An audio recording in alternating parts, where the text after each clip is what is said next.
ಪ್ರೀತಿ ಚಿನ್ನನಹಳ್ಳಿನ ಊಟ ಸೇರಲ್ಲ.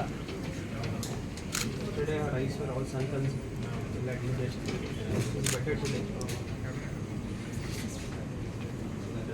ಆಗ್ತದೆ fruits medicines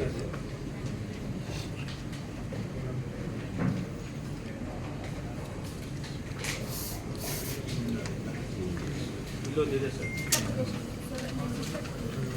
ಏನು ಚಿನ್ನನಹಳ್ಳಿನ ನಿಂತಿದೆ? ಹೆಂಗಾಯ್ತು? ಅಲ್ಲ ಇದು ನಿಮ್ಗೆ ಆಗಿದ್ದಂಗೆ ಜಾಸ್ತಿ ಆಯಿತು. ಜಾತ್ರೆನಲ್ಲಿ ಊಟ ಮಾಡಿದ್ರಾ?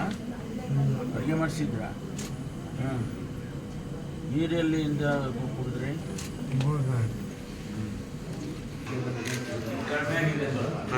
ಅಲ್ಲಿ ತಳ್ಬೇಡ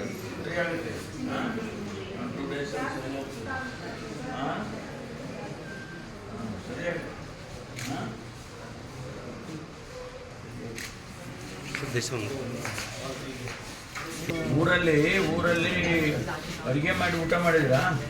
ಇಲ್ಲ ಸರ್, ಅದೇನು ಮಾಡಿದ್ರೆ ಗೊತ್ತಿಲ್ಲ. ಊಟ ಮಾಡಲಿಲ್ವಾ? ನೀರು ಕುಡಿದ್ರಿ? ನಮ್ಮ ಸೊಸೆಯಿಂದ ನಮ್ಮ ಮನೆಯಿಂದ ಹೋಗಿರೋದು. ತುಮಕೂರು ಜಿಲ್ಲೆಯಲ್ಲಿ ಮಧುಗಿರಿ ತಾಲೂಕಿನಲ್ಲಿ ಚಿನ್ನನಹಳ್ಳಿ ಅಂತಕ್ಕಂಥ ಗ್ರಾಮದಲ್ಲಿ ಜಾತ್ರೆಯನ್ನ ಆ ಊರಿನಲ್ಲಿ ಆಚರಣೆ ಮಾಡ್ತಾ ಇದ್ರು. ಆ ಸಂದರ್ಭದಲ್ಲಿ ನೀರು ಕಲುಷಿತ ನೀರಿನಿಂದ ಸುಮಾರು 100ಕ್ಕೂ ಹೆಚ್ಚು ಜನರಿಗೆ ವಾಂತಿ ಭೇದಿ ಈ ರೀತಿ ಆಗಿದೆ ಅಂತ ಹೇಳಿ ರಿಪೋರ್ಟ್ ಆಗಿ ಕೆಲವರು ಅವರೇ ಖಾಸಗಿ ಆಸ್ಪತ್ರೆಗಳಿಗೆ ಅಲ್ಲಿ ಮಧುಗಿರಿಯಲ್ಲಿ, ಕೊರಟಗೆರೆನಲ್ಲಿ ಮತ್ತು ತುಮಕೂರಿನಲ್ಲಿ ಸೇರಿಕೊಂಡಿದ್ದಾರೆ. ಆನಂತರ ಇಲ್ಲಿಗೆ ತುಮಕೂರು ಆಸ್ಪತ್ರೆಗೆ ಅಲ್ಲಿನ THO, ಅನಂತರ TC ಅವರು, DHO ಅವರು, CO ಅವರು ಅವರೆಲ್ಲರೂ ಕೂಡ ಹೋಗಿ ಅಲ್ಲಿಂದ ಯಾರು ಇದರಲ್ಲಿ ತೊಂದರೆಗೆ ಸಿಕ್ಕಾಕೊಂಡಿದ್ರು ಅವ್ರನ್ನ ಎಲ್ಲ ತುಮಕೂರು ಆಸ್ಪತ್ರೆಗೆ ಕರ್ಕೊಂಡು ಬಂದಿದ್ದಾರೆ, ಅಡ್ಮಿಟ್ ಮಾಡಿದ್ದಾರೆ. ದುರದೃಷ್ಟ ಇಬ್ಬರು ಚಿಕ್ಕದಾಸಪ್ಪ ಅಂತೇಳಿ 76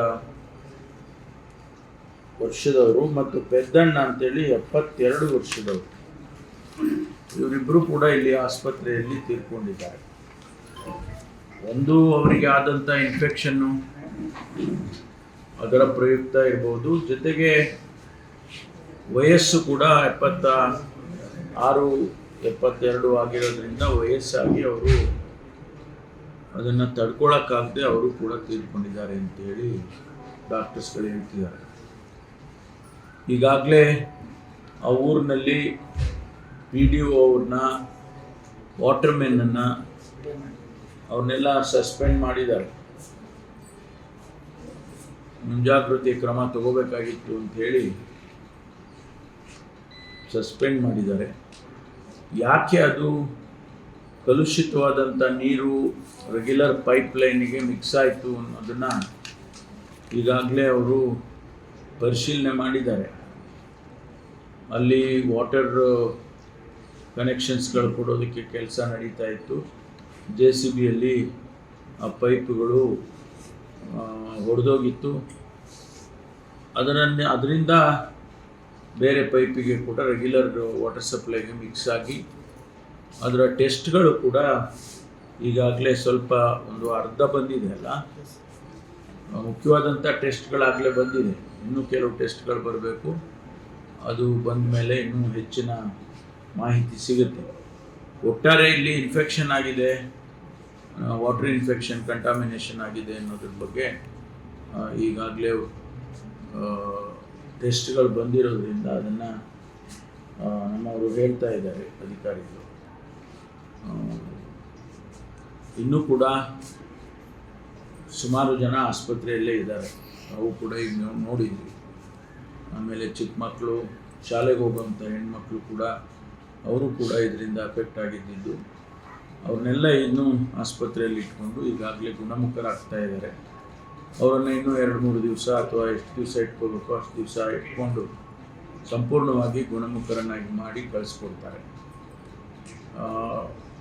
ಇದೇ ಒಂದು ನಮಗೆ ಒಂದು ಪಾಠ ಅಂತ ತಿಳ್ಕೊಂಡು ನಾವು ಇಡೀ ಜಿಲ್ಲೆಯಲ್ಲಿ ಎಲ್ಲ ಪಂಚಾಯಿತಿಯಲ್ಲೂ ಕೂಡ ನಮ್ಮ ವಾಟರ್ ಸಪ್ಲೈ ಇಂಜಿನಿಯರ್ಸ್ ಏನಿದ್ದಾರೆ, ಅದರಲ್ಲಿ ವಿಶೇಷವಾಗಿ ಜಲ್ ಜೀವನ್ ಮಿಷನ್ನಿಂದ ಬರ್ತಕ್ಕಂಥದ್ದು, ಆಮೇಲೆ ಬೇರೆ ಬೇರೆ ವಾಟರ್ ಸಪ್ಲೈ ಸಿಸ್ಟಮ್ಗಳೇನಿದೆ, RO ಪ್ಲ್ಯಾಂಟ್ಗಳಿದೆ, ಕೆಲವು ಕಡೆ ಚೆನ್ನಾಗಿ ಕೆಲಸ ಮಾಡುತ್ತೆ, ಕೆಲವು ಕಡೆ ಮಾಡೋದಿಲ್ಲ. ಅದೆಲ್ಲವನ್ನು ಕೂಡ ಈಗಾಗಲೇ ನಮ್ಮ ಜಿಲ್ಲಾ ಪಂಚಾಯಿತಿಯ ಮುಖ್ಯ ಕಾರ್ಯನಿರ್ವಹಣಾಧಿಕಾರಿಗಳು ಮತ್ತು DC ಅವರು ಅದನ್ನು ರಿವ್ಯೂ ಮಾಡ್ತಾರೆ ಇಡೀ ಜಿಲ್ಲೆದು. ನಾಳೆ ನಾನು ಸಭೆ ಇಟ್ಕೊಂಡಿದ್ದೇನೆ, ಜಿಲ್ಲಾ ಮಟ್ಟದ ಅಧಿಕಾರಿಗಳ ಸಭೆಯನ್ನು ಇಟ್ಕೊಂಡಿದ್ದೇನೆ.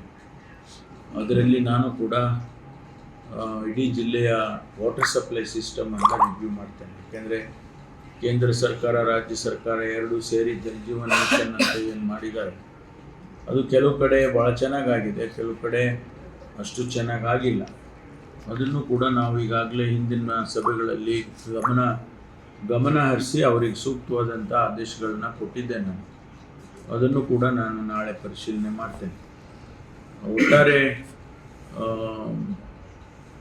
ಈ ಕುಡಿಯುವ ನೀರಿನ ವ್ಯವಸ್ಥೆಯ ಬಗ್ಗೆ ನಾವು ಎಚ್ಚರಿಕೆಯಿಂದ ಇರಬೇಕಾಗ್ತದೆ ಅಂತೇಳಿ ನಾನು ಸಾರ್ವಜನಿಕ ಸ್ನೇಹಿತರುಗಳಿಗೆ ಮನವಿಯನ್ನು ಮಾಡ್ತೇನೆ.